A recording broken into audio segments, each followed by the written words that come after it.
세계에서 가장 위험한 범죄의 온상이 어디인지 아십니까? 놀랍게도 그곳은 불과 몇 년 전까지만 해도 민주주의의 희망으로 여겨졌던 미얀마입니다.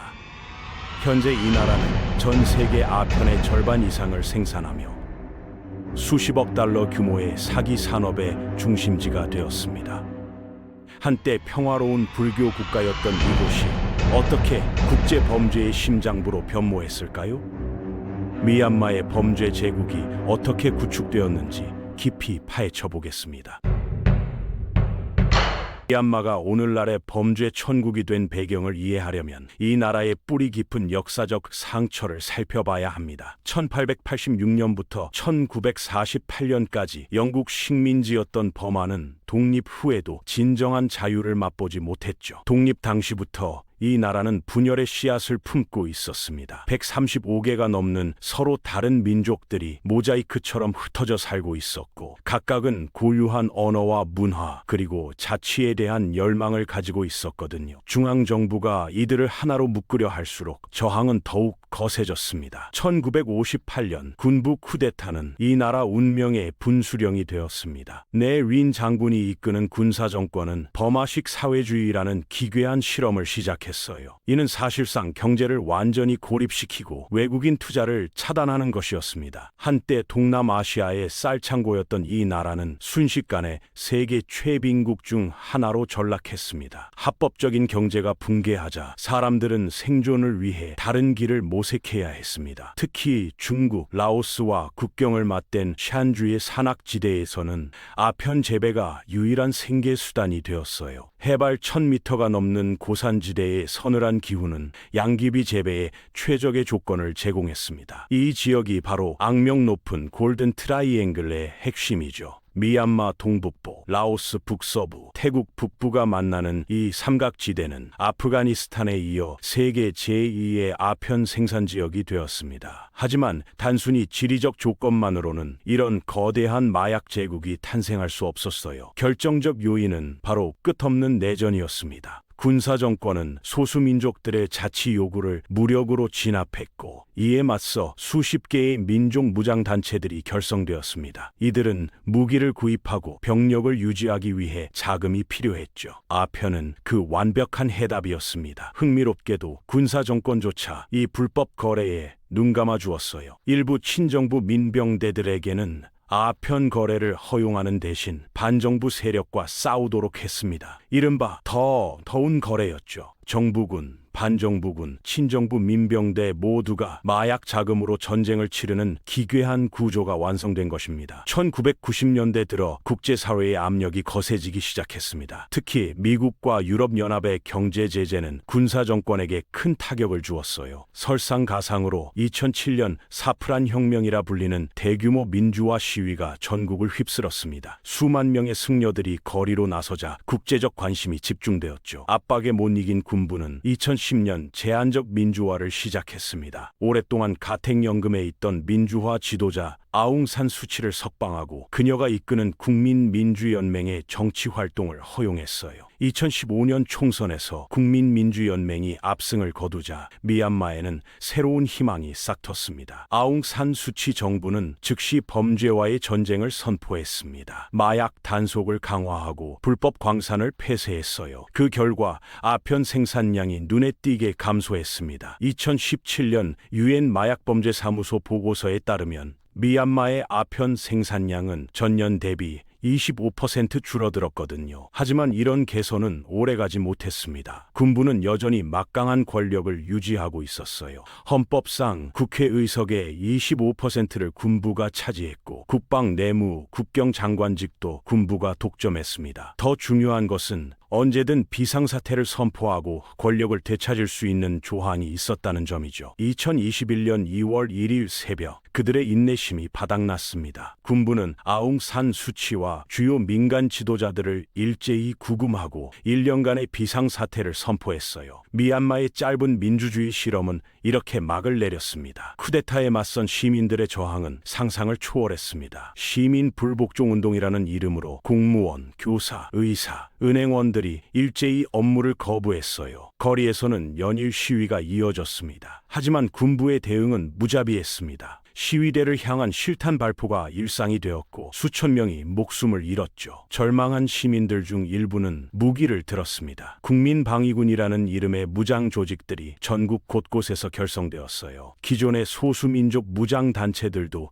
반군부 연합에 가세했습니다. 미얀마는 다시 한번 내전의 소용돌이에 빠져들었죠. 이번 내전은 과거와는 차원이 달랐습니다. 참여하는 무장 단체의 수만 수백 개에 달해 전국이 전장이 되었어요. 유엔 추산으로는 지금까지 5만 명 이상이 사망했고 270만 명이 난민이 되었습니다. 경제는 완전히 붕괴되어 GDP가 30% 이상 줄어들었죠. 이런 혼란 속에서 범죄 조직들은 황금기를 맞았습니다. 정부의 통제력이 사라진 지역에서는 무법천지가 되었어요. 각 무장단체들은 전쟁 자금을 마련하기 위해 수단과 방법을 가리지 않았습니다. 가장 먼저 부활한 것은 아편 거래였습니다. 아웅산 수치 정부 시절 크게 줄었던 아편 생산량이 폭증했어요. 2023년 기준으로 미얀마의 아편 생산량은 1080톤으로 이는 전 세계 생산량의 61%에 해당합니다. 아프가니스탄을 제치고 세계 1위 아편 생산국이 된 거죠. 하지만 더 큰 변화는 합성마약 시장에서 일어났습니다. 전통적인 아편과 달리 메스암페타민, 케타민 같은 합성마약은 실험실에서 대량 생산이 가능해요. 중국과 인도에서 원료 화학물질을 들여와 미얀마 정글 속 비밀 공장에서 가공하는 것입니다. 특히 야바라고 불리는 각성제가 큰 인기를 끌고 있습니다. 메스암페타민과 카페인을 섞어 만든 이 알약은 값이 싸고 중독성이 강해 동남아시아 전역으로 퍼져나가고 있어요. 유엔 마약 범죄 사무소에 따르면 현재 미얀마에서 생산되는 합성 마약의 가치는 연간 180억 달러에 달한다고 합니다. 마약만이 아니에요. 미얀마 북부 카친주의 옥 광산에서는 무장 단체들이 불법 채굴을 벌이고 있습니다. 미얀마산 옥은 전 세계 옥 시장의 70%를 차지할 정도로 품질이 뛰어나지만 현재는 대부분이 불법적으로 채굴되고 있어요. 환경 파괴는 심각한 수준입니다. 무분별한 채굴로 인한 산사태로 매년 수백 명이 목숨을 잃고 있죠. 희토류 광물, 목재, 금 등 미얀마의 풍부한 천연 자원들이 모두 전쟁 자금원이 되고 있습니다. 한 연구에 따르면 현재 미얀마에서 생산되는 천연 자원의 80% 이상이 불법적으로 거래되고 있다고 해요. 하지만 가장 충격적인 것은 새로운 형태의 범죄 산업입니다. 바로 온라인 사기죠. 중국에서 시작된 이 사기 조직들은 중국 정부의 단속을 피해 미얀마로 이주했습니다. 이들은 현지 무장 단체들과 결탁하여 거대한 사기 단지를 건설했어요. 이들 사기 단지의 규모는 상상을 초월합니다. 수천 명이 일하는 고층 빌딩들이 미얀마 국경지대 곳곳에 세워졌어요. 겉보기에는 평범한 사무용 건물이지만 내부에서는 24시간 전 세계를 상대로 한 사기 작업이 벌어지고 있습니다. 이들의 수법은 정교하고 체계적이에요. 소셜미디어나 데이팅 앱을 통해 접근한 후 몇 달에 걸쳐 신뢰관계를 구축합니다. 그리고 가짜 투자 플랫폼이나 암호화폐 거래소를 통해 거액을 갈취하죠. 미국만 해도 연간 40억 달러 이상의 피해가 발생하고 있습니다. 더욱 끔찍한 것은 이들 사기 단지에서 벌어지는 인권 유린이에요. 일자리를 찾아온 외국인들을 속여 강제 노동에 동원하고 있습니다. 유엔 추산으로는 현재 12만 명 이상이 이런 상황에 처해 있다고 해요. 탈출을 시도하다 발각되면 고문이나 살해당하기도 합니다. 이 모든 범죄 활동의 수익은 고스란히 전쟁 자금으로 쓰이고 있어요. 각 무장단체들은 이 돈으로 최신 무기를 구입하고 병력을 확충하고 있습니다. 전쟁이 범죄를 낳고 범죄가 다시 전쟁을 부추기는 악순환이 계속되고 있는 거죠. 국제사회의 대응은 미온적입니다. 미얀마의 이웃 국가들인 태국, 인도, 방글라데시는 자국으로 유입되는 마약과 난민 문제로 골머리를 앓고 있지만 직접적인 개입은 꺼리고 있어요. 아세안, ASEAN은 내정 불간섭 원칙을 내세우며 소극적 자세를 유지하고 있습니다. 미국과 유럽연합은 군부에 대한 제재를 강화했지만 그 효과는 제한적이에요. 오히려 이런 제재가 미얀마를 중국의 영향권으로 더욱 밀어넣고 있다는 분석도 있습니다. 중국의 역할은 특히 복잡해요.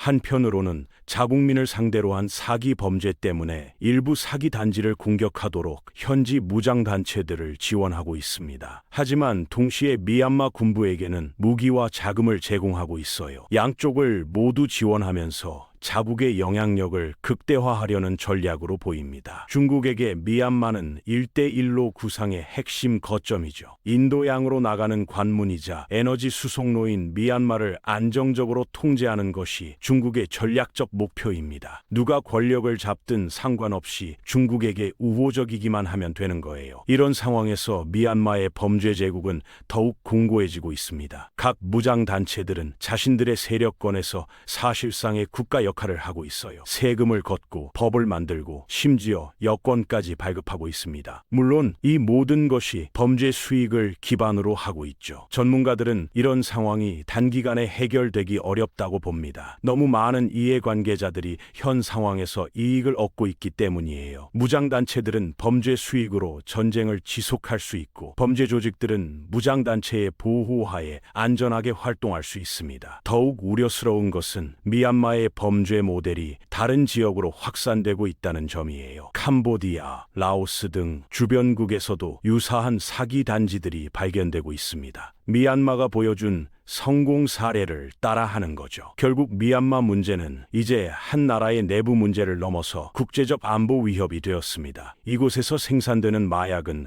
전 세계로 퍼져나가고 이곳에서 시작된 사기는 수십억 달러의 피해를 낳고 있어요. 이곳에서 훈련받은 범죄자들은 다른 지역으로 이주하여 새로운 범죄 거점을 만들고 있습니다. 하지만 가장 큰 피해자는 여전히 미얀마 국민들이에요. 5,500만 명의 인구 중 절반 이상이 빈곤선 이하의 삶을 살고 있습니다. 교육과 의료 시스템은 붕괴되었고 기본적인 전력과 통신 서비스도 불안정해요. 젊은이들에게는 범죄 조직에 가담하는 것 외에는 별다른 선택지가 없는 상황입니다. 미얀마가 다시 정상적인 국가로 돌아가려면 무엇보다 정치적 해결이 우선되어야 합니다. 하지만 현재로서는 그런 해결책이 보이지 않아요. 군부는 무력으로 버티고 있고 반군들은 각자의 이익을 추구하며 분열되어 있습니다. 국제사회는 제각각 다른 목소리를 내고 있죠. 이런 상황이 지속되는 한 미얀마는 계속해서 세계 범죄의 중심지 역할을 할 것입니다. 그리고 그 영향은 미얀마를 넘어 전 세계로 퍼져나갈 거예요. 한때 황금의 땅이라 불렸던 미얀마가 이제는 범죄의 땅이 되어버린 현실. 이것이 바로 우리가 직면한 21세기의 비극입니다.